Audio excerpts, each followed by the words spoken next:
साथियों SSC GD 2024 paper को अगर आप पास करना चाहते हैं तो इस पूरे पेपर को जरूर देखिएगा। इस पूरे पेपर को अगर आप देख लेते हैं तो मेरा मानना है कि आपका 100% चांस हो जाता है आपके सिलेक्शन का। तो अगर आप वाकई में इस बार चाहते हैं कि एसएससी जीडी 2025 के पेपर में जो आपका जनवरी महीने में शुरू होगा साथियों, जनवरी 2025 में, उसमें आप अगर 100% सिलेक्शन लेना चाहते हैं तो ये 100% आपको क्लास देखना होगी, यानी कि शुरू से लेकर अंत तक आपको देखना होगी। क्योंकि इसमें मैंने 20 सवाल लिए हैं सबसे पहले हिंदी के, उसके बाद 20 सवाल लिए हैं सामान्य ज्ञान के जैसे आपके एग्जाम में आएंगे, उसके बाद रीजनिंग के क्वेश्चंस देखेंगे और मैथ के क्वेश्चंस देखेंगे। तो साथियों रण क्षेत्र में अगर आप कूद पड़े हैं तो इस रण क्षेत्र को जीतने की पूरी कोशिश करिए और अंत तक लड़िए, यानी कि इस मॉडल पेपर के मैथ रीजनिंग तक के सभी कॉन्सेप्ट को देखिए, उसको समझिए, क्योंकि एग्जाम में इससे बाहर आपका साथियों कुछ नहीं आएगा।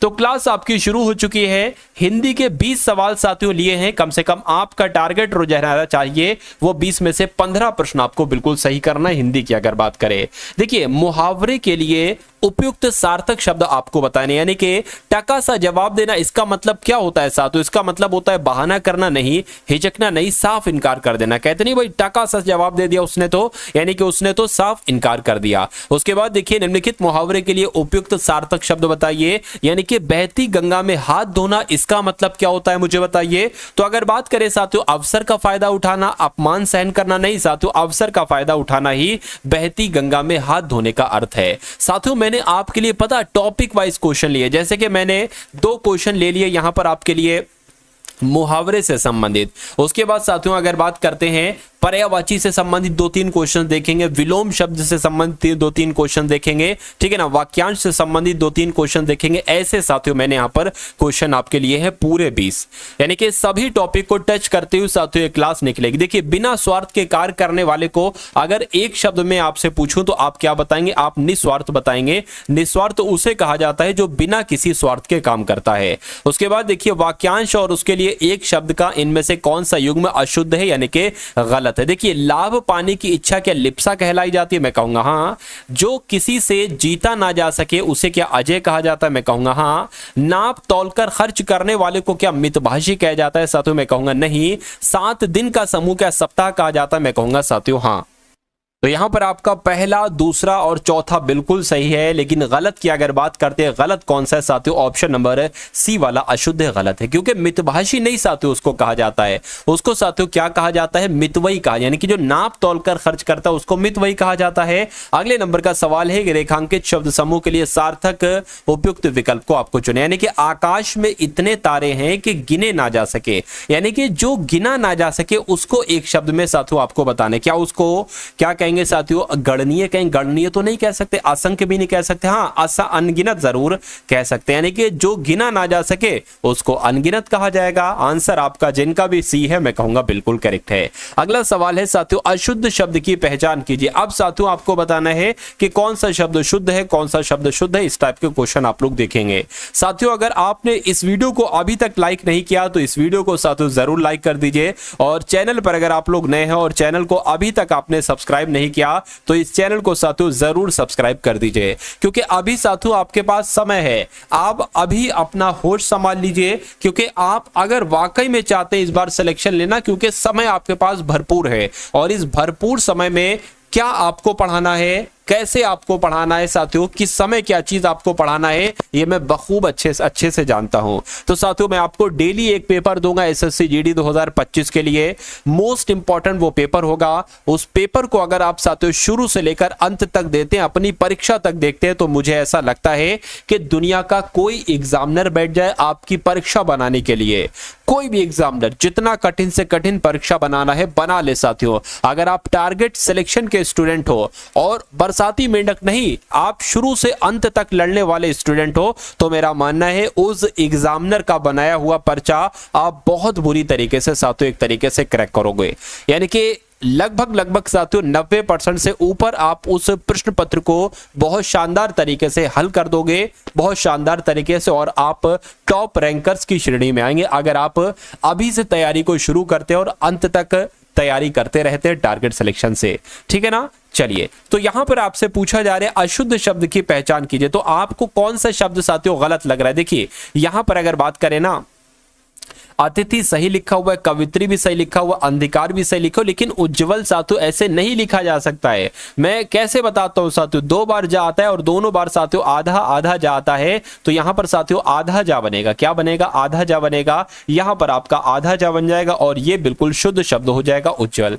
तो मैं कहूंगा आंसर आपका जो जाएगा वो ऑप्शन नंबर ए के साथ जाएगा। अगला सवाल है कि निम्नलिखित में से शुद्ध वर्तनी वाला शब्द बताइए। तो किस शब्द की वर्तनी बिल्कुल सही है मुझे बताइए? अभिनेट की। अभिनेता तो ऐसे नहीं लिखेंगे, ये भी नहीं साथियों। अभिनेता कैसे लिखा जाता है? जैसे ऑप्शन नंबर सी में है, तो जिनका आंसर यहां पर सी मैं कहूंगा बिल्कुल करेक्ट है। शुद्ध वर्तनी बताइए, यानी कि कौन सा शब्द आपको बिल्कुल सही लग रहा है? तो मैं कहूंगा लालसा नहीं होता, लालसा होता है। शोणित कैसे लिखा जाता है? जैसे आपका ऑप्शन नंबर बी में लिखा हुआ है, तो जिनका आंसर यहां पर बी है बिल्कुल करेक्ट है। अगला सवाल देखिए, बहुत तेजी के साथ आपको उत्तर बताना है, क्योंकि आपके एग्जाम में जो 20 सवाल आएंगे हिंदी के, उनको आपको 5 से 6 मिनट में निपटाना है। क्योंकि जब आप हिंदी के 5 से 6 मिनट में सभी प्रश्नों को निपटाओगे तो माना जा सकता है कि समय आपके पास भरपूर होगा।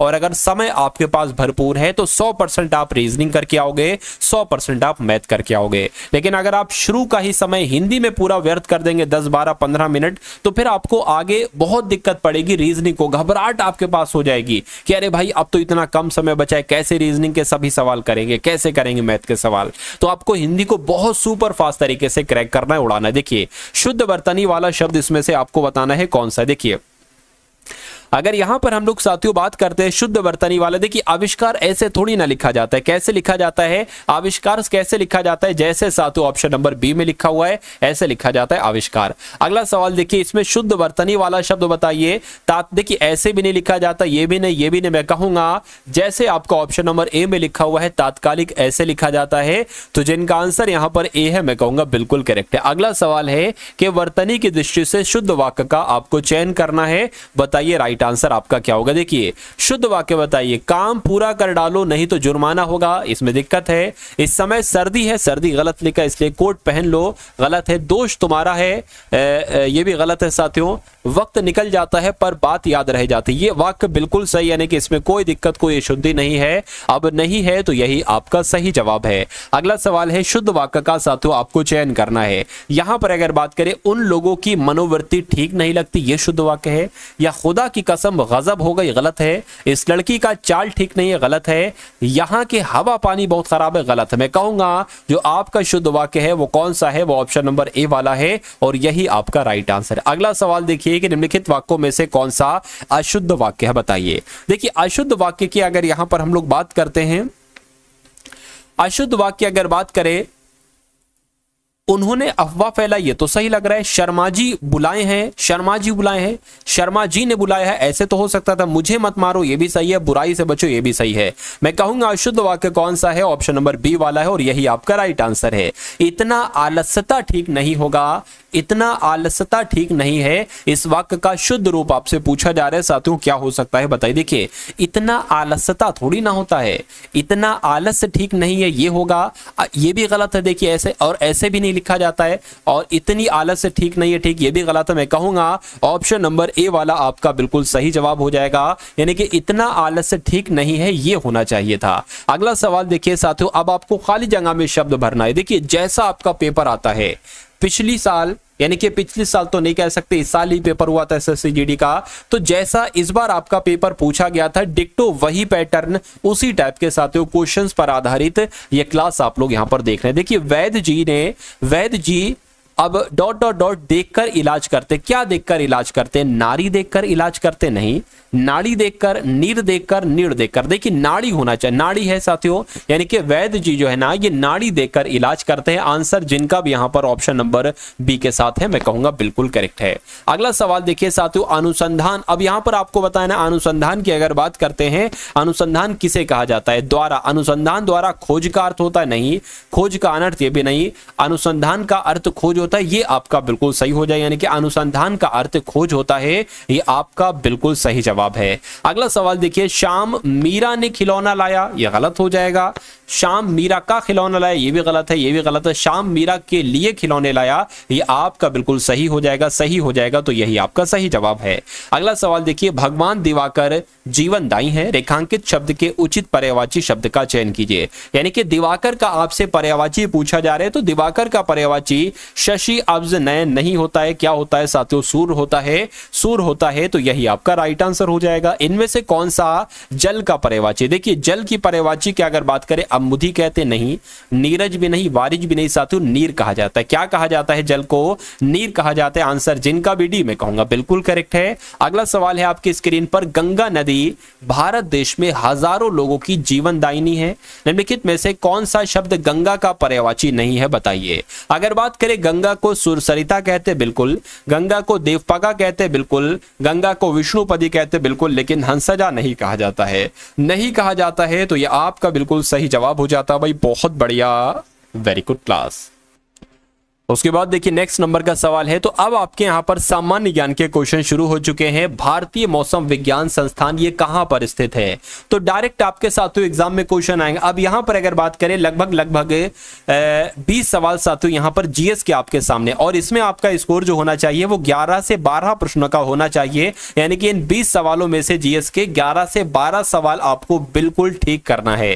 देखिए भारतीय मौसम विज्ञान संस्थान कहां पर है, तो अगर आपका जवाब नई दिल्ली है तो मैं कहूंगा बिल्कुल भारतीय मौसम विज्ञान संस्थान नई दिल्ली में ही है। उसके बाद देखिए, किस जिले में ऊंट अनुसंधान संस्थान है, तो अगर आपका ये वाला सवाल आपके रियल एग्जाम में आ जाए तो बीकानेर आपको बताने, क्योंकि ऊंट अनुसंधान संस्थान कहां पर स्थित है, बीकानेर में ही स्थित है। अगले नंबर का सवाल है कि गौतम बुद्ध ने सर्वाधिक उपदेश कहां दिए। देखिए सबसे पहले उपदेश नहीं पूछा गया है, सबसे ज्यादा उपदेश कहां पर दिए हैं, तो इन्होंने अपने सबसे ज्यादा उपदेश जो दिए हैं वो श्रावस्ती में दिए हैं। आंसर आपका जाएगा ए के साथ। अगला सवाल है कि पाल वंश की राजधानी मुझे बता दीजिए। देखिए पाल वंश की राजधानी की अगर बात करते हैं साथियों, तो मुद्दगिरी कह लो या मुंगेर कह लो, ये पाल वंश की राजधानी है, एग्जाम में आपसे पूछा जा सकता है। उसके बाद देखिए, निम्नलिखित शहरों में से किसमें लिंगराज मंदिर स्थित है, बताइए। तो लिंगराज मंदिर की जब हम बात करते हैं तो ये कहां पर है मंदिर, ये भुवनेश्वर में है। क्या लिंगराज मंदिर कहां पर है साथियों, भुवनेश्वर में लिंगराज मंदिर है।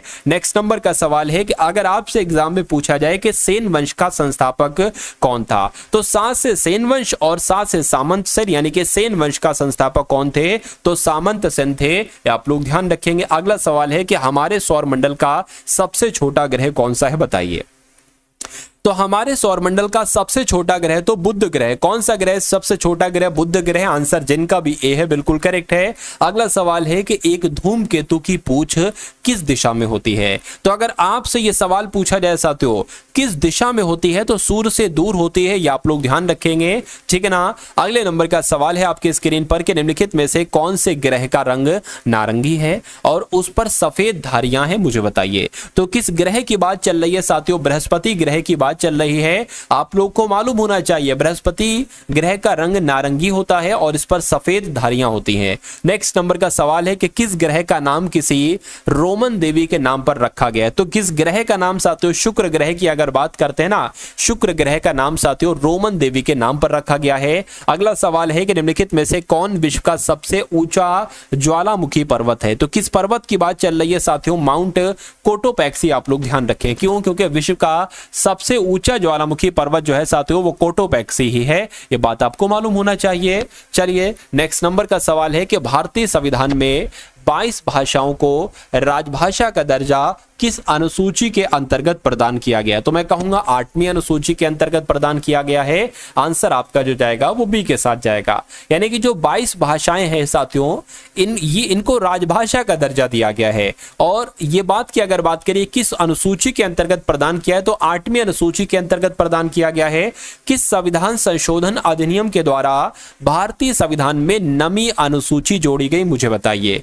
तो अगर बात करते हैं साथियों, जो आपका पहला संविधान संशोधन हुआ था, पहला संविधान संशोधन, ठीक है ना, इस संविधान संशोधन के द्वारा नवीं अनुसूची जोड़ी गई थी, ये भी आप लोग ध्यान रखेंगे। अगला सवाल है आपकी स्क्रीन पर कि निम्नलिखित में से किस स्रोत से मस्तिष्क को ऊर्जा प्राप्त होती है, यानी कि हमारे मस्तिष्क को जो ऊर्जा प्राप्त होती है ये ग्लूकोज से ही होती है, ठीक है ना। इसलिए ग्लूकोज भी हमें साथियों समय समय पर पीते रहना चाहिए। उसके बाद देखिए निम्नलिखित में से कौन सा रोग प्रोटीन की कमी के कारण होता है। तो जब प्रोटीन की कमी हो जाती है किसी व्यक्ति के शरीर में तो कौन सा साथियों रोग हो जाता है, तो साथियों क्वाशीरियोर हो जाता है। ये आप लोग ध्यान रखेंगे, आंसर आपका जाएगा ऑप्शन नंबर डी के साथ। यानी कि प्रोटीन की अगर कमी हो गई तो ये समझ लीजिए क्वाशीरियोर रोग हो सकता है। अब देखिए कहीं ये हर जगह अगर बात करें ना, मैंने देखा है साथियों कहीं कहीं पर क्वाशीरियोर लिखा होता है, कहीं पर क्या लिखा हुआ, मतलब कुल मिला के ये ऑप्शन अगर आप 2 बार पढ़ लेंगे तो थोड़ा सा अगर चेंज करके भी नाम आ जाएगा, ऑप्शन आ जाएगा, तो आप गलत करके नहीं आओगे, आप सही करके आओगे। उसके बाद देखिए साथियों, किसने नई दिल्ली में प्रथम नीति निर्माता फोरम का शुभारंभ किया है। तो 5 क्वेश्चन आप लोग देख लेंगे साथियों करंट अफेयर के। देखिए जेपी नड्डा साहब की अगर बात करें तो साथियों इन्होंने ही नई दिल्ली में प्रथम नीति निर्माता फोरम का शुभारंभ किया है। चलिए, किस राज्य में मुख्यमंत्री बाल पौष्टिक आहार योजना का शुभारंभ किया गया है। तो साथियों मैं कहूंगा हिमाचल प्रदेश की अगर बात करें, हिमाचल प्रदेश राज्य में मुख्यमंत्री बाल पौष्टिक आहार योजना का शुभारंभ किया गया है।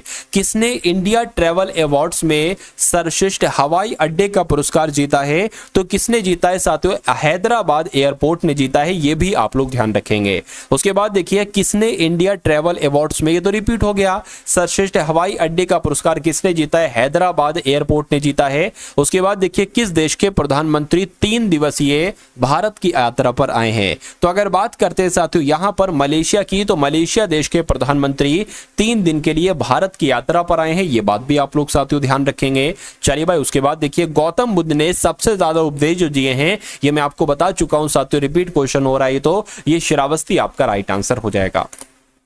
यहां से साथियों आपके सामने रीजनिंग के क्वेश्चन शुरू हो चुके हैं। आपने अभी देखे हिंदी के क्वेश्चन, सामान्य ज्ञान के क्वेश्चन, अब आप लोग देखेंगे साथियों यहां पर रीजनिंग के सवाल। तो पहला सवाल है कि शब्दों के समूह का चयन कीजिए जो दिए गए वेन आरेख के द्वारा सर्वोत्तम ढंग से प्रदर्शित होता है। देखिए अगर मक्का और चावल और भोजन की बात करें तो मान लीजिए साथियों भोजन आपका ये हो जाएगा, और इस भोजन के अंतर्गत ही साथियों मक्का भी आएगा और चावल भी आएगा। आपको ये वाली बताने कि इसके अनुसार कौन सा ऑप्शन सही होगा। चमेली फूल अंडों की अगर बात करते हैं ना साथियों, देखिए तो मान लीजिए साथियों क्या हो जाएगी, आपका फूल हो जाएगा, और फूल के अंदर साथियों चमेली है, क्योंकि चमेली एक फूल है, और अंडा ही आपका अलग हो जाएगा। तो मैं कहूंगा ऐसा आरेख ही बना है ये वाला, यानी कि इस आरेख का संबंध जो होगा वो ऑप्शन नंबर बी से होगा।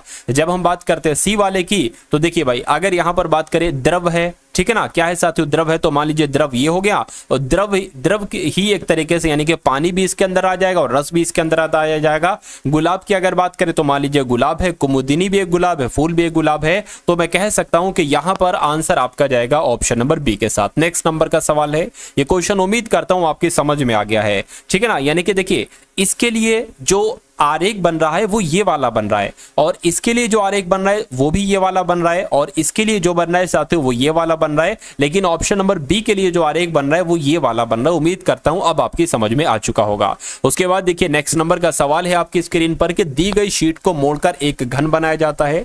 इस प्रकार निर्मित घन में अक्षरों का इनमें से कौन सा युग्म एक दूसरे के विपरीत फलकों पर मौजूद है। देखिए अब यहां पर साथियों क्या ये एक पासा बन सकता है, मैं कहूंगा बिल्कुल एक पासा बन सकता है। अगर आपसे सवाल ये पूछ लिया जाता कि आई का विपरीत क्या होगा, तो आई का विपरीत पता क्या होता, एक छोड़ो ये, ठीक है ना। अरे भाई आई का विपरीत क्या हो जाएगा, एस हो जाएगा, यानी कि आई का विपरीत एस हो जाएगा, आई का विपरीत एस हो जाएगा। क्यू का विपरीत अगर पूछता तो साथियों यू बताते, क्यू का विपरीत पूछता तो साथियों यू बताते, क्यू का यू लिखना चाहिए, एस क्यू लिख दिया, तो क्यू का विपरीत क्या हो जाएगा, यू हो जाएगा। और पता आई पी का विपरीत क्या हो जाएगा, आर हो जाएगा, पी का विपरीत क्या हो जाएगा, आर हो जाएगा, यानी कि आर का विपरीत प्यू, यू का विपरीत क्यू, एस का विपरीत आई। तो अब आपसे पूछा जा रहा है कौन सा इसमें से सही है, क्या एस और आर विपरीत पर है, एस और आर विपरीत पर नहीं है, एस और आई विपरीत पर है, आंसर नहीं होगा।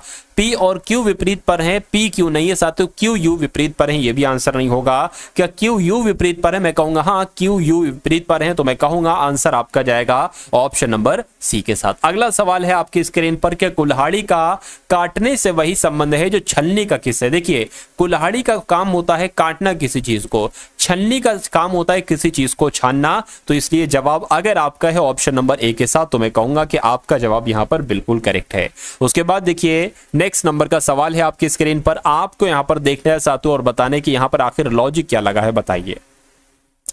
देखिए कुछ नहीं करना है साथियों, 27 से 32 हुआ है, 32 से 42 हुआ है, 42 से 57 हुआ है, 57 से 77 हुआ है। अब आपको बताने कि यहां पर कौन सा नंबर आ सकता है। देखिए 27 से 32 हुआ यानी कि 5 बढ़ाया गया है, 32 से 42 हुआ है 10 बढ़ाया गया है, 42 से 57 हुआ है कितना बढ़ाया गया है जरा बताइए, 15 बढ़ाया गया, और 57 से 70 हुआ है मेरे ख्याल से 20 बढ़ाया गया है। तो अब 77 में 25 बढ़ाया जाएगा, 77 और 25 कितना होता है, बस इतनी सी बात आपको मालूम होना चाहिए, कितना हो जाएगा 102 हो जाएगा। तो यहां पर कौन सा नंबर आ जाएगा, 102 आ जाएगा। और 102 कौन से ऑप्शन में है साथियों, ऑप्शन नंबर बी वाले में है, तो यही आपका क्या होगा, यही आपका बिल्कुल करेक्ट आंसर हो जाएगा। यहां पर कथन और निष्कर्ष वाला सवाल आपके स्क्रीन पर आ चुका है। देखिए आपके सामने आपको 3 तो यहां पर कथन दिए गए हैं और आपको 2 यहां पर क्या दिए गए हैं, निष्कर्ष दिए गए हैं। कथन आपको पढ़ना है, उसके अकॉर्डिंग बताना है कि कौन सा निष्कर्ष यहां पर सही है। देखिए मैं आपको समझाता हूं, कह रहे हैं कि कुछ ट्रॉली बैग बैकपैक हैं, तो मान लीजिए साथियों ये क्या हो जाएंगे, ये आपके कुछ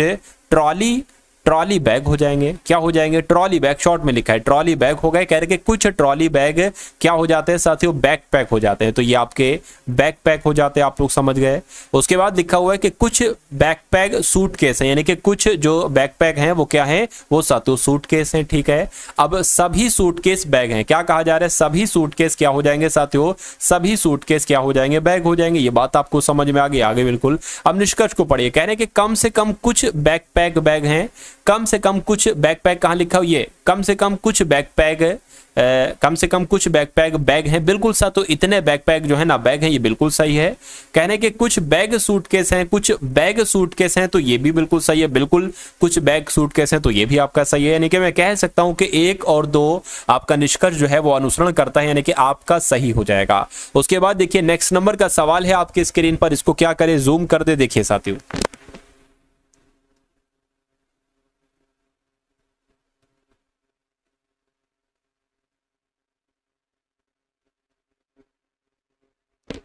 उम्मीद करता हूं अब आपको थोड़ा क्लियर यहां पर दिख रहा होगा। देखिए यहां पर आपको कुछ नहीं करना है, देखिए ये एक स्टार है, उसके बाद ये स्टार बन गया, उसके बाद ये बन गया, उसके बाद अब आपको बताने कि यहां पर कौन सा स्टार बन सकता है, आपसे इतनी सी बात पूछी जा रही। देखिए एक लकीर, एक लाइन, तो यहां पर इसको थोड़ा सा मैं पतला कर लेता हूं, 1 सेकंड रुकिए, आप थोड़ा सा महीन कर लेता हूं। देखिए एक लाइन तो आपकी यहां पर बनी है और एक लाइन आपकी यहां पर बनी, एक लाइन आपकी यहां पर बनी है और एक लाइन आपकी यहां पर बनी है, एक लाइन आपके साथ यहां पर बनी है और एक आपकी यहां पर बनी। अब आपको बताने कि यहां पर जो स्टार आएगा उसमें लाइन कहां कहां पर बनी होगी, ठीक है ना, बस इतनी सी बात साथियों आपसे पूछी जा रही। देखिए ये एक ऐसी लाइन बनी है ना, और उसके बाद फिर ये इधर हो गई, फिर ये इधर, यानी कि लाइन ऐसे चल रही है, पहले ऐसी चली ये वाली लाइन, उसके बाद ये ऐसी लाइन हो गई, फिर ये ऐसी हो गई, तो मैं कहूंगा साथियों कुछ करके ऐसी लाइन होगी अगले में। तो ऐसी लाइन यहां पर नहीं है, यहां पर है, यहां पर है और यहां पर है, ठीक है ना, ये बाहर वाली। अब अंदर वाली लाइन देखिए, एक लाइन ऐसे है, उसके बाद ये ऐसे हो गई, उसके बाद यानी देखिए एक लाइन ऐसे है, उसके बाद ये ऐसे हो गई, फिर ऐसे हो गई, तो फिर कैसे हो जाएगी, ऐसे करके हो जाएगी, क्योंकि ये घड़ी की दिशा में, घड़ी की विपरीत दिशा में चल रही है, ठीक है ना। तो मैं कहूंगा ऐसी लाइन कहां पर बनी है, ये वाली ऐसी लाइन यहां पर नहीं, यहां पर नहीं, यहां पर नहीं, यहां पर बनी है, यानी कि आंसर आपका जो जाएगा वो ऑप्शन नंबर ए के साथ जाएगा। उसके बाद देखिए अगले नंबर का सवाल है आपकी स्क्रीन पर। देखिए इस सवाल की अगर बात करें, क्या करना है, कुछ नहीं करना है, ये आपका लिखा हुआ EMPHASIS लिखा। अगर इसको दर्पण में देखते हैं तो ये कैसा दिखाई देता है, बस इतनी सी बात आपसे यहां पर पूछी जा रही। देखिए अगर बात करें, जो सबसे अंत वाला लेटर होता है वो सबसे पहले आ जाता है, और जो सबसे पहला वाला होता है वो सबसे अंत में चला जाता है, ठीक है ना। मान लीजिए साथियों ए लिखा हुआ है, तो ए जैसा दर्पण में लिखा है वैसे लिखा है, लेकिन जब ऐसे बी लिखा हुआ है तो बी ऐसे नहीं लिखेगा, बी कुछ ऐसे करके साथियों बनेगा। तो इतनी बात साथियों आपको समझ में आ गई, बिल्कुल समझ में आ गई। अब यहां पर अगर बात करें, देखिए एस ऐसे बनाए ना, तो एस आपका ऐसे बन जाएगा, आई आपका ऐसा ही रहेगा, एस फिर से आपका ऐसा बन जाएगा, ए जैसा वैसे ही रहेगा, एच जैसा वैसे ही रहेगा, पी की अगर बात करें मुंह बाएं तरफ हो जाएगा, एम जैसा वैसे रहेगा, ई का मुंह भी साथियों बाएं तरफ हो जाएगा। तो ऐसा कहां पर है, मैं कह सकता हूं ऐसा तो ऑप्शन नंबर ए में है, तो ए आपका क्या होगा, ए आपका बिल्कुल करेक्ट आंसर हो जाएगा। भाई बहुत बढ़िया, वेरी गुड क्लास। चलिए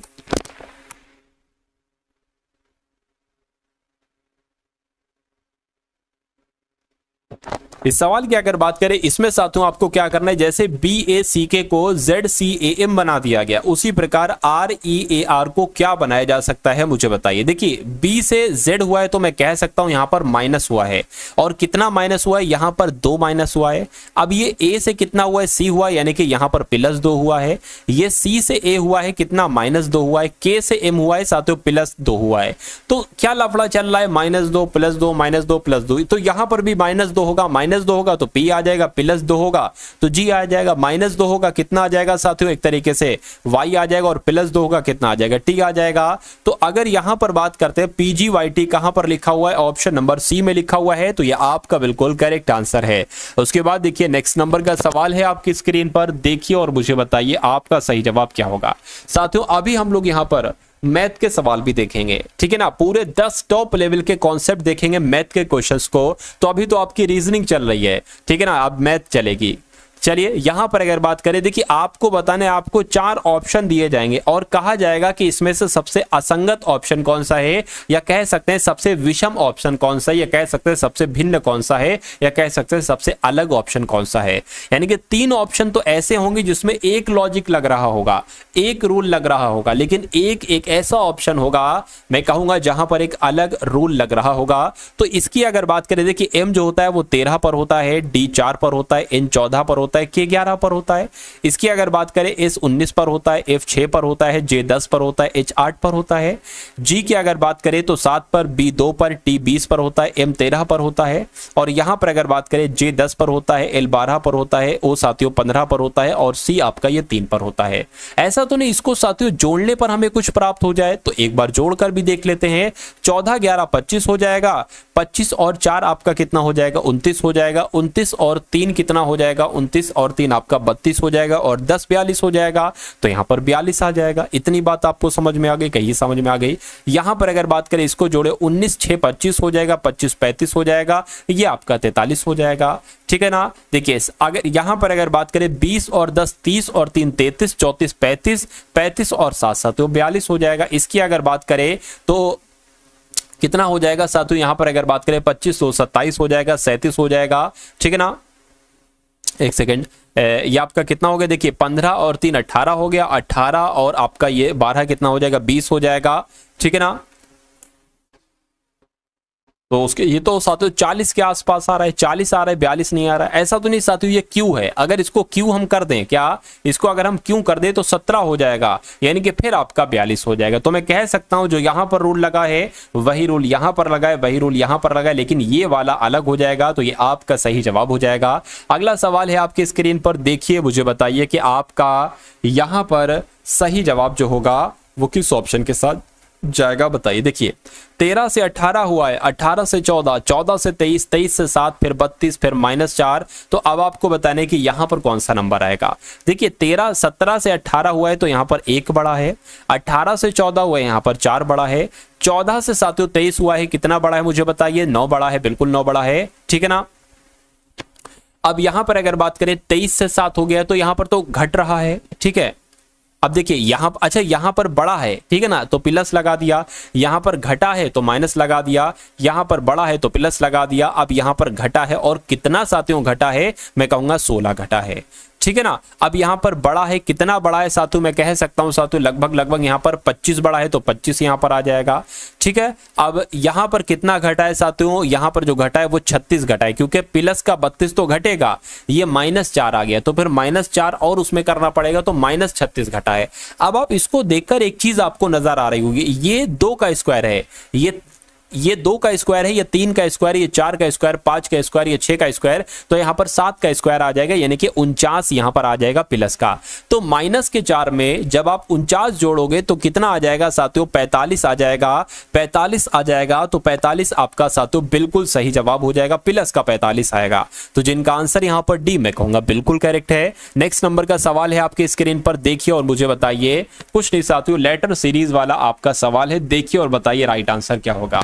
एन एक्स है, उसके बाद एल जेड है, उसके बाद जे बी है। अब आपको बताने कि यहाँ पर 2 लेटर कौन से आएंगे, उसके बाद डबल एफ आना चाहिए और फिर डी एच आना चाहिए। देखिए ये होता है 14 पर और ये होता है आपका 24 पर, ठीक है ना।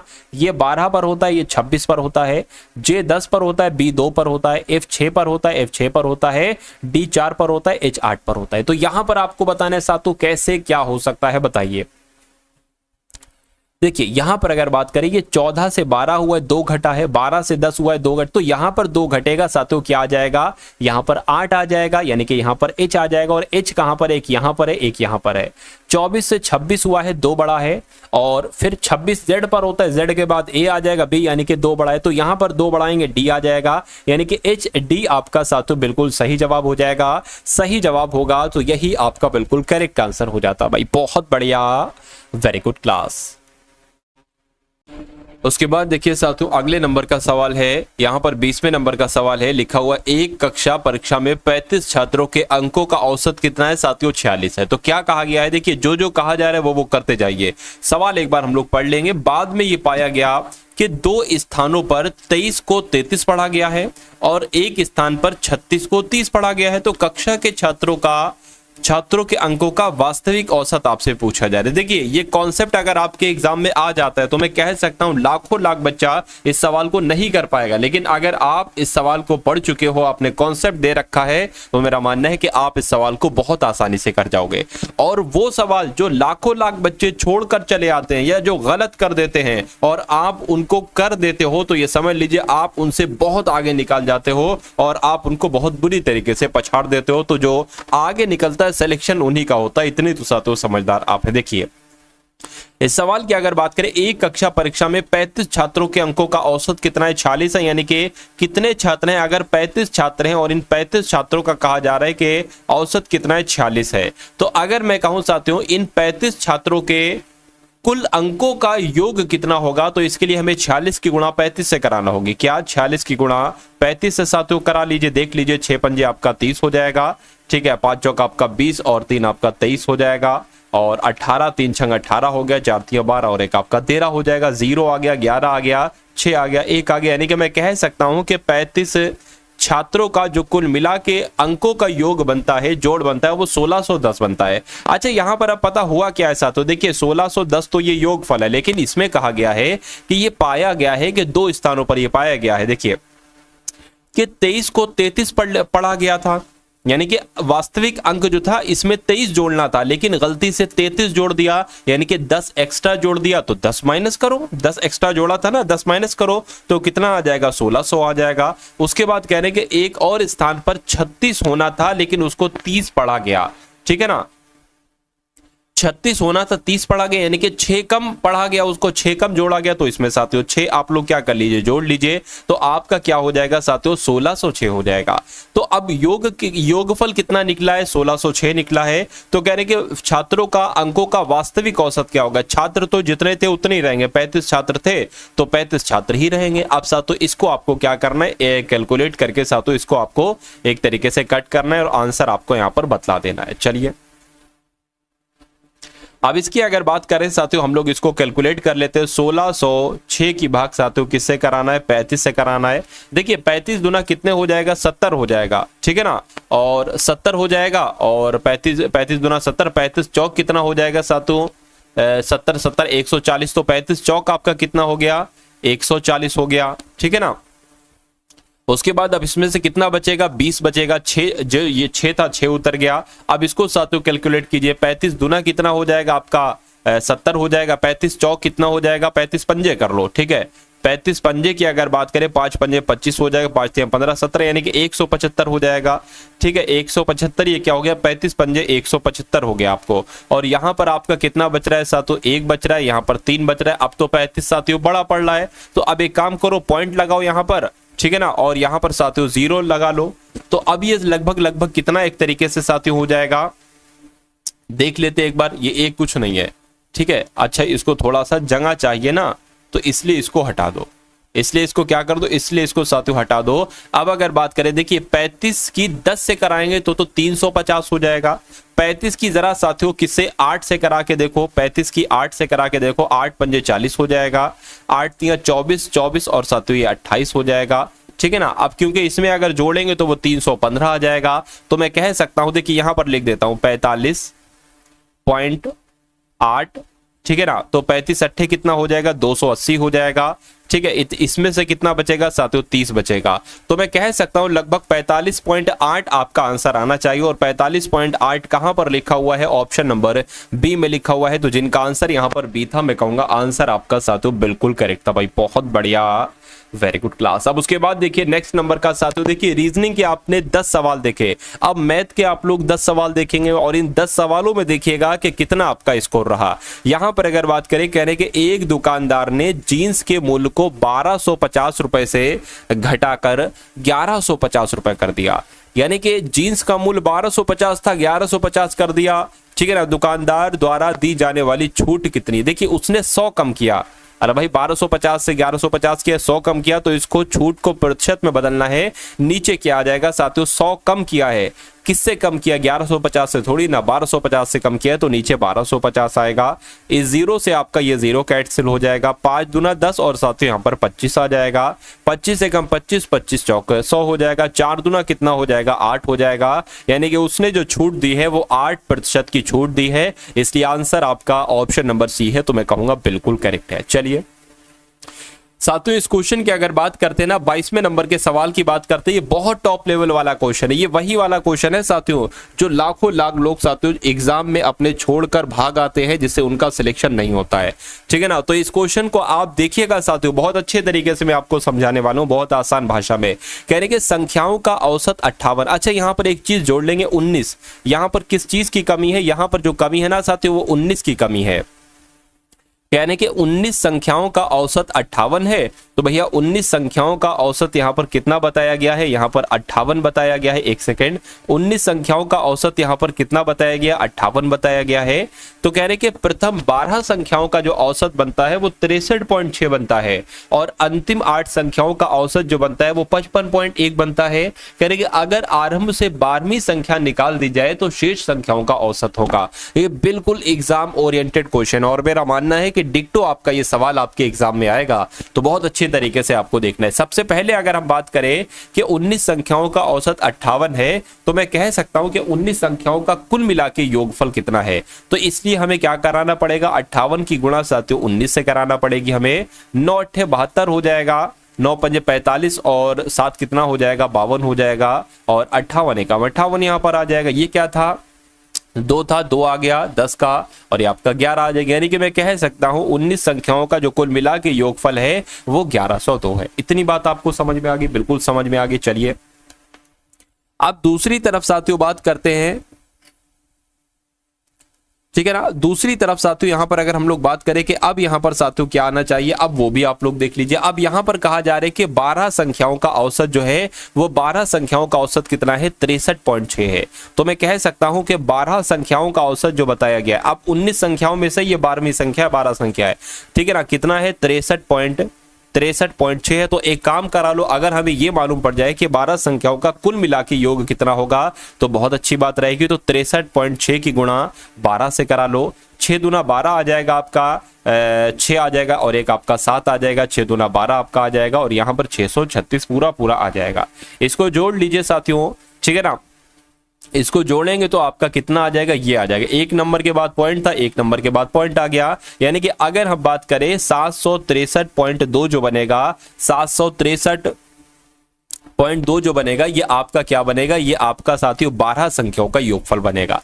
उसके बाद कह रहे हैं कि अंतिम 8 संख्याओं का औसत जो है वो 55.1 है। देखिए 19 संख्याएं तो ये हो गई, अब इसी 19 संख्याओं में जो शुरू की 12 संख्याएं हैं उनका योगफल इतना है 763.2, लेकिन जो अंतिम 8 संख्या है इनका योगफल कितना बताया गया है, 55.1 बताया गया है। तो इनका अगर साथियों हम योगफल करने पर आए, थोड़ा सा हमें इरेजर की जगह की जरूरत पड़ेगी, तो इसको साथियों हम हटा देते हैं यहां से, क्योंकि अभी इसका साथियों कोई काम नहीं है। ठीक है, अब हमें ये पता चला मालूम करना है कि 8 संख्याओं का एक तरीके से क्या बन सकता है योगफल। देखिए 8 एकम 8, 8 पंजे 40 हो जाएगा, 8 पंजे 40 और आपका कितना हो जाएगा 4408 हो जाएगा। तो यहाँ पर आपका साथियों क्या आ जाएगा 4408 आ जाएगा, यानी कि 440.8 आ जाएगा यहाँ पर, यानी कि ये 8 संख्याओं का। अब पता आपको क्या करना है, देखिए ये आपका 1102 जो आया है ये पूरी किसकी संख्याओं का योग है, 19 संख्याओं का योग है, लेकिन ये 12 संख्याओं का योग और ये 8 संख्याओं का योग, अच्छा इनको जोड़ो तो 20 संख्याओं का योगफल आपको मिलेगा, ठीक है ना। तो 20 संख्याओं का योगफल आप जरा ज्ञात करो, यानी कि 440.8 और 763.2, इनको जोड़ो, जरा जोड़ने का काम करो, ठीक है। ये आपका 4 आ जाएगा, ये आपका 10 आ गया, ठीक है ना, और 10 आ गया, ये आपका साथियों कितना हो जाएगा 8 4 12 हो जाएगा, यानी कि मैं कह सकता हूं 1204। क्या मैं कह सकता हूं 1204 जो बनेगा ये 20 संख्याओं का योगफल बनेगा। अब ये है 1104, ये 19 संख्याओं का योगफल है, यानी कि मैं कह सकता हूं जो एक संख्या इसमें है जो एक्स्ट्रा बताई जा रही है वो कितनी है साथियों, वो 100 है। वो सॉरी 100 नहीं है, वो 102 है। वो कितनी है साथियों, वो यहां पर आपकी 102 हो जाएगी। चलिए वो आपकी 102 हो गई, इतनी बात आपको समझ में आ गई, ठीक है। तो वो 12वीं संख्या कौन सी हो गई, 102 12वीं संख्या होगी। अब सवाल देखिए क्या पूछा जा रहा है कि कह रहे हैं कि यदि आरंभ से 12वीं संख्या निकाल दी जाए, यानी कि ये जो 1102 है ना इसमें से ये 12वीं संख्या निकाल दी जाए, 102 साथियों निकाल दिया जाए तो कितना बचेगा। तो कह रहे तो शेष संख्याओं का औसत कितना होगा। अच्छा ये वाली संख्या निकालने के बाद कितना बचेगा, 1000 बचेगा। तो हमें थोड़ी सी जगह चाहिए होगी, क्या चाहिए होगी साथियों, थोड़ी सी हमें यहाँ पर जगह चाहिए होगी, जगह हमें मिल गई है। तो ये अगर संख्या निकाल दे तो 1000 बचेगा, यानी कि आपसे पूछा, और संख्या भी तो एक कम हो गई ना, तो संख्या कितनी हो गई 18 हो गई। तो यहाँ पर साथियों एक तरीके से 18 आ जाएगा। तो अब आपसे ये कहा जा रहा है साथियों कि अब इसका औसत निकालिए, इसको गुणा भाग करिए, इसको भाग आपको करना है, ठीक है ना, और कोई साथियों काम नहीं है। 18 का 18, 18 पंजे कितना हो जाएगा साथियों 90 हो जाएगा। फिर से यहाँ पर 10 जाएगा, फिर 100 हो जाएगा, फिर 18 पंजे कितना हो जाएगा 90 हो जाएगा, ठीक है ना, 90 हो जाएगा। ये काम करो, इसको साथियों 2 से पहले कट कर लो। क्या पहले इसको साथियों आप छोटा बना सकते हो, क्या इसको आप छोटा बना लो, ऐसा करो।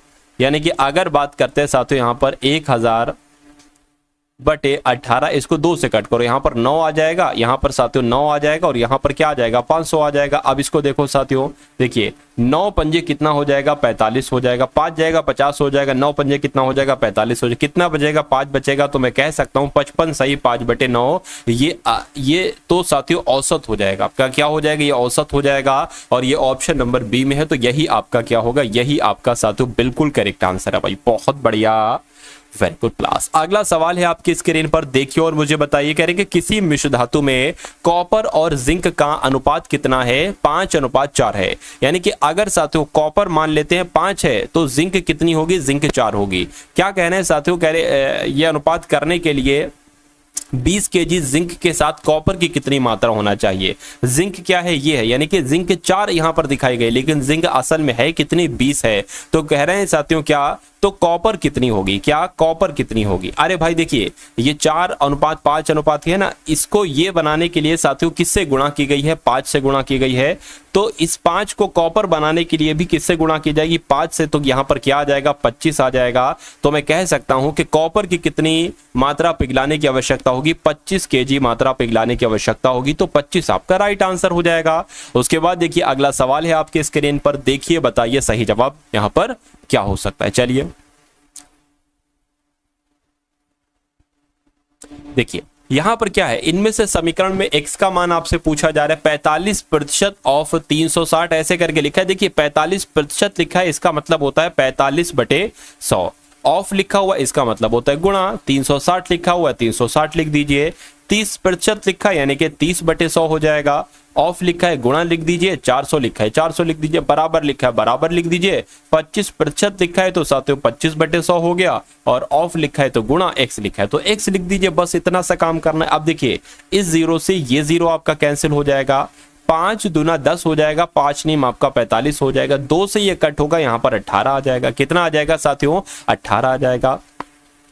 उसके बाद अगर बात करें 18 नीम कितना होता है साथियों, 162 होता है, प्लस इसको देखिए इस जीरो से ये जीरो, इस जीरो से साथियों ये जीरो, 40 तिया कितना हो जाएगा 120 हो जाएगा, बराबर 25 से कम 25, 25 चौक 100, यानी कि अब x की गुणा 1 से होगी तो x बटे यहाँ पर 4 आ जाएगी। इतनी बात आपको समझ में आ गई। अब अच्छा इसको जोड़ोगे, इनको जोड़ोगे, 0 2 2 हो जाएगा और ये 8 हो जाएगा, ये 2 हो जाएगा, ठीक है ना। और ये जो x है ना, देखिए अगला स्टेप मैं आपके लिए लिख देता हूं। अब इस 4 की गुणा इससे हो जाएगी तो 282 की गुणा जरा 4 से करके बताइए। 282 की गुणा 4 से करेंगे, 4 दूना 8, 4 अट्ठे 32, ठीक है ना, और 4 दूना 8 और यहाँ पर 11 आ जाएगा, यानी कि 1128 क्या आ गया, ये साथियों x की वैल्यू आ गई और x का ही तो मान आपसे पूछा गया था। तो 1128 जिनका आंसर है, मैं कहूंगा आपका आंसर यहाँ पर बिल्कुल करेक्ट है भाई, बहुत बढ़िया, very good class. Next number का सवाल है आपकी स्क्रीन पर, देखिए बताइए सही जवाब यहां पर क्या हो सकता है।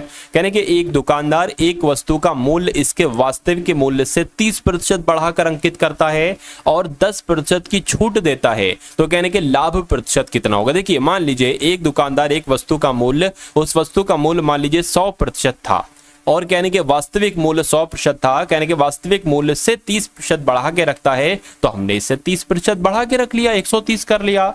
तो कहने के बढ़ाकर अंकित करता है, ठीक है, बढ़ाकर अंकित कर लिया, कहने के 10% की छूट भी देता है। तो जब 130 पर 10% की आप छूट दोगे, यानी कि उसको 90% में आप बेचोगे, ठीक है ना, तो कहने के लाभ प्रतिशत कितना होगा। अरे भाई लाया तो 100 में था, अब यहां पर देखते हैं कितने बिकेगा। 0 से साथ जीरो कैंसिल हो जाएगा, 13 नीमा कितना हो जाएगा 117 हो जाएगा। तो मैं कह सकता हूं कि लाया तो 100 में था, लेकिन उसने 10% छूट देने के बाद बेचा कितना है 117 में बेचा है, लेकिन 30% बढ़ा भी दिया है। तो मैं कहूंगा साफ साफ उसको यहां पर 17% का प्रॉफिट होगा, लाभ होगा। तो 17% आपका बिल्कुल करेक्ट आंसर हो जाएगा। अगले नंबर का सवाल है आपकी स्क्रीन पर, देखिए और मुझे बताइए सही जवाब क्या है। कह रहे कि एक व्यक्ति को धारा की दिशा में 25 किलोमीटर तैरने में 2 घंटे का समय लगता है। देखिए अब मान लीजिए एक नदी है जो जिसका पानी बिल्कुल शांत है, ना पानी इधर की तरफ जा रहा है ना पानी इधर की तरफ जा रहा है, यानी कि बिल्कुल शांत पानी पड़ा हुआ है और उसमें मान लीजिए नाव चल रही है 10 किलोमीटर प्रति घंटा, ठीक है ना, 10 किलोमीटर प्रति घंटा चल रही नाव जो चल रही है वो 10 किलोमीटर प्रति घंटा चल रही है। आप सपोज दैट मान लीजिए कि जो धारा का, यानी कि जो पानी के ऊपर जो धारा है ना, धारा का बहाव 2 किलोमीटर प्रति घंटा है, 2 किलोमीटर प्रति घंटा है। तो मैं कहूंगा नाव की चाल पता कितनी हो जाएगी। अरे भाई 10 तो ये अपनी स्पीड से चल रही थी, लेकिन 2 किलोमीटर प्रति घंटा धारा का बहाव है, तो इसकी चाल 12 किलोमीटर प्रति घंटा हो जाएगी। ये एक कॉन्सेप्ट है, ये आप लोग ध्यान रखेंगे। लेकिन सपोज दैट ये मानिए आप कि 10 किलोमीटर नाव की चाल है, लेकिन अब जो धारा की चाल है अब इस तरफ ना चल के अब धारा की चाल इस तरफ चल रही है, 2 किलोमीटर है, तो साथियों ये माइनस हो जाएगा, यानी कि तब जो नाव की चाल रहेगी तो कितनी रहेगी साथियों 8 किलोमीटर प्रति घंटा रहेगी। तो ये कॉन्सेप्ट साथियों अगर आप याद रखते हैं तो बहुत अच्छी बात है। देखिए यानी कि 25 किलोमीटर तैरने में 2 घंटे का समय लगता है, हमें प्रति घंटा निकालना होता है 1 घंटे में। 1 घंटे में साथियों देखिए धारा की दिशा में जा रहा है, धारा की दिशा में, ठीक है, तो 12.5 नहीं आ जाएगा, 25 तो 2 घंटे में चलता है, ठीक है। धारा के साथ क्या, धारा के साथ जो चाल है यहां पर, क्या धारा के साथ जो यहां पर चाल है वो कितनी है 12.5 किलोमीटर प्रति घंटा है। इतनी बात आपको समझ में आ गई, बिल्कुल समझ में आ गई। उसके बाद कहने के धारा की विपरीत दिशा में वो समान समय में 19 किलोमीटर प्रति घंटा चलता है। समान समय यानी कि 2 घंटे में जब 19 किलोमीटर चल रहा है तो 1 घंटे में कितना चलेगा साथियों 9.5 चलेगा। यानी कि धारा के विपरीत यहां पर कहा गया, धारा के विपरीत चाल क्या है, धारा के विपरीत उसकी जो चाल है वो कितनी है साथियों, वो 9.5 किलोमीटर प्रति घंटा है। अब पता इस सब अब कह रहे कि धारा की चाल क्या होगी, तो धारा की चाल पता क्या होगी साथियों, धारा की चाल कैसे निकालेंगे, धारा के साथ चाल, धारा के विपरीत चाल, इन दोनों को घटा दो और भाग 2 कर दो, ठीक है ना, आपको धारा की चाल पता चल जाएगी। ये कंडीशन होती है। तो 12.5 माइनस 9.5 भाग 2 कर दो, आपको धारा की चाल मालूम पड़ जाएगी। तो यहां पर क्या आ जाएगा साथियों 3/2 आ जाएगा, इसको करेंगे 1.5 आ जाएगा, यानी कि धारा की चाल जो होगी साथियों 1.5 किलोमीटर प्रति घंटा होगी। और ये आपका बिल्कुल सही जवाब है, और जिनका आंसर यहाँ पर बी है, मैं कहूंगा आपका आंसर बिल्कुल करेक्ट भाई, बहुत बढ़िया, वेरी गुड क्लास। एक टैंक को 3 पाइप ए बी सी द्वारा 3 घंटे भरा जाता है, यानी कि एक टैंक पर साथियों कितने पाइप लगे हैं? 3 पाइप लगे हैं, pipe A, pipe B, pipe C, और ये तीनों अगर मिलकर टैंक को भरते हैं तो 3 घंटे का समय लगता है। कह रहे हैं कि पाइप ए पाइप सी से 6 गुना तेज है और पाइप बी से 2 गुना तेज है, तो कह रहे हैं कि बी और सी पाइप अगर इस टैंक को भरते हैं तो कितने घंटे में भरेंगे? देखिए यहाँ पर 3 पाइप हैं, पाइप ए, पाइप बी और पाइप सी। कहा जा रहा है कि पाइप ए जो है ना ये पाइप सी से 6 गुना तेज है। अगर मान लेते साथियों ये 1 लीटर पानी भरता है, ये 1 लीटर ये 1x पानी भरता है तो ये 6x पानी भरेगा, ऐसे हम लोग कह सकते हैं, ठीक है ना। उसके बाद कहा जा रहा है कि साथियों पाइप ए पाइप सी से 6 गुना तेज है और पाइप बी से 2 गुना तेज है। कौन? Pipe A. पाइप ए जो है ना ये पाइप सी से तो 6 गुना तेज है, लेकिन कह रहे हैं कि पाइप ए जो है ये बी से 2 गुना तेज है, तो बी से साथियों बी से 2 गुना तेज है, ठीक है ना। तो यहां पर साथियों 3x ही तो आएगा, बिल्कुल 3x आएगा। B से 2 गुना तेज है और C से 6 गुना तेज है। तो अब यहां पर अगर बात करें साथियों, देखिए 6 अनुपात क्या निकल गया आपका? 6:3:1 निकल गया, ऐसे भी कह सकते हैं और ऐसे भी इसको हम लोग कह सकते हैं, दोनों तरीके से कह सकते हैं। तो अब अगर मान लीजिए कहा गया है कि पाइप ए 1 घंटे में 6 लीटर पानी भरता है, पाइप बी 1 घंटे में 3 लीटर पानी भरता है, पाइप सी 1 घंटे में 3 लीटर पानी भरता है, तो ये तीनों 1 घंटे में कितने लीटर पानी भरेंगे? 10 लीटर पानी भरेंगे। अरे भाई 6 3 1 10 लीटर पानी भरेंगे। अच्छा 1 घंटे में 10 लीटर पानी भरते हैं और ये तीनों पूरा पाइप जो भर देते हैं वो 3 घंटे में भर देते हैं। जब 1 घंटे में 10 काम हो रहा है, 10 लीटर पानी भरा जा रहा है, तो 3 घंटे में कितना हो जाएगा? 30 लीटर पानी भरा जाएगा। यानी कि मैं कह सकता हूं कि उस टैंक में जो पानी आएगा वो टोटल कितना पानी आएगा? वो 30 लीटर पानी आएगा। अब यहां पर पूछा आपसे ये जा रहा था कि पाइप बी और पाइप सी द्वारा टैंक को भरने में कितना समय लगेगा? पाइप बी भरेगा 3 लीटर 1 घंटे में, ये भरेगा 1 लीटर, यानी कि पाइप ये दोनों साथियों 1 घंटे में 4 लीटर पानी भरेंगे और टोटल पानी है कितना? 30। तो मुझे बताइए कितने समय इन दोनों को पाइप भरने में लगेगा? तो इसको साथियों अगर कट करे, 2 से कट करे 2 दूना 4 आ गया, इसको कट करे 15 आ गया, इसको कट करे तो साथियों 7.5 आपका आ जाएगा। 7.5 घंटे में साथियों भरेंगे अगर बी और सी भरेंगे। तो मैं कहूंगा आंसर आपका जो है वो ऑप्शन नंबर ए के साथ जाएगा। अगला सवाल है आपकी स्क्रीन पर कि 3 से अभाज्य 8 सबसे छोटी सम संख्या, सम प्राकृतिक संख्याओं का औसत आपसे पूछा जा रहा है। देखिए 3 से अभाज्य यानी कि 3 से ना कटने वाली संख्या होना चाहिए, ठीक है ना, और सम संख्या होनी चाहिए। तो 3 से जो नहीं कटती है वो साथियों 2 है, ठीक है, और ये सम संख्या भी हो और 3 से अभाज्य संख्या भी हो। 4 है वो 3 से नहीं कटती और सम संख्या है। 8 है 3 से नहीं कटती, सम संख्या। 10 है 3 से नहीं कटती, सम संख्या। उसी प्रकार 14 है, उसी प्रकार 16 है, उसी प्रकार 20 है। कितनी हो गई? 1 2 3 4 5 6 7, यहाँ पर 8 संख्या बोली हैं। तो एक और ले लेंगे साथियों, 21 तो नहीं लेंगे, 22 ले लेंगे। तो अब इनको साथियों टोटल कराइए, 8 संख्या, 8 से इनको भाग कीजिए, ये आपका औसत निकल आ जाएगा, ठीक है। चलिए तो इनकी अगर बात करें साथियों, जब हम इनका टोटल कराते हैं तो कितना आता है? 96 आता है, बटे 8 आ जाएगा। 8 एकम 8, 8 दूना 16, यानी कि 12 इनका क्या होगा? 12 इनका औसत हो जाएगा और यही आपका सही जवाब हो जाएगा। उसके बाद देखिए नेक्स्ट नंबर का सवाल है कि यदि A/B 9/7 है, यानी कि जहां पर A लिखा हो 9 लगा देना, जहां पर B लिखा हो 7 लिख देना। तो कहने कि 11 क्या साथियों? 11A और यहां पर एक तरीके से माइनस है मेरे हिसाब से, 11A - 9B। क्या साथियों? 11A - 9B ये आपसे यहां पर पूछा जा रहा है और अनुपात 2A + 3H। तो इसकी अगर बात करें 11A कितना हो जाएगा? ये तो 99 हो जाएगा, 11A 99 और -9B कितना हो जाएगा? 9 × 7 कितना हो जाएगा? 7 आपका 63 हो जाएगा। और अगर इसकी बात करें 2A